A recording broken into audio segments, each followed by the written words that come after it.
Bayangin seorang raja dipercaya sebagai wakil Tuhan di bumi, dihukum mati oleh rakyatnya sendiri, bukan oleh musuh, tapi oleh bangsanya sendiri. Inilah kisah Raja Charles ke-1, Raja Inggris, Skotlandia, dan Irlandia yang akhirnya kehilangan kepalanya. Charles lahir tahun 1600. Sejak muda dia percaya bahwa kekuasaan raja berasal dari Tuhan, bukan dari rakyat. Gagasan ini dia pelajari sendiri dari ayahnya, yaitu Raja James ke-1.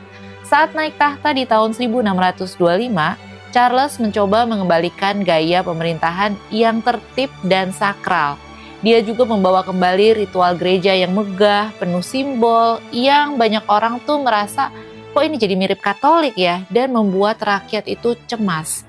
Masalahnya Inggris saat itu mayoritas dihuni oleh kalangan Puritan dan Protestan yang anti-Katolik. Ketika Charles mencoba memaksakan cara ibadahnya juga ke Skotlandia, rakyat jadi marah banget dan bahkan meledak. Pecah kerusuhan dan lalu akhirnya perang saudara. Untuk membiayai perang ini, Charles membutuhkan pajak atau membutuhkan dana dari kerajaan. Tapi dia juga males banget kompromi dengan parlemen karena sempat 11 tahun memerintah tanpa parlemen. Puncaknya akhirnya perang saudara pun terjadi. Parlemen juga marah ke Charles.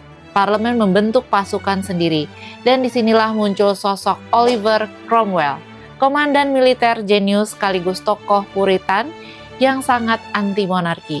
Pasukan Cromwell dikenal sebagai New Model Army, akhirnya mengalahkan pasukan kerajaan. Akhirnya Charles ditangkap dan ia tetap menolak mengakui kekuasaan parlemen dan menolak tawaran kompromi. Karena dianggap musuh rakyat, dia akhirnya diadili dan dijatuhi hukuman mati.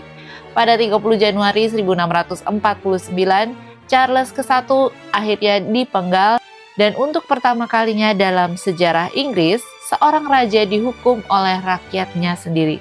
Setelah itu, Inggris akhirnya menjadi republik. Cromwell ini naik jadi pemimpin, bukan sebagai raja, tapi sebagai Lord Protector. Tapi pemerintahannya itu keras juga.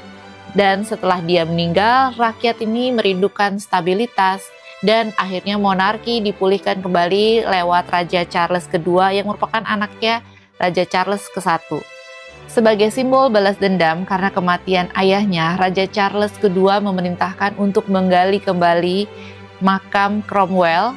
Dia digali dari kubur, digantung, dan akhirnya dieksekusi lagi secara simbolis. Sebuah penutup tragis untuk era yang penuh dengan kekacauan. What do you think, guys?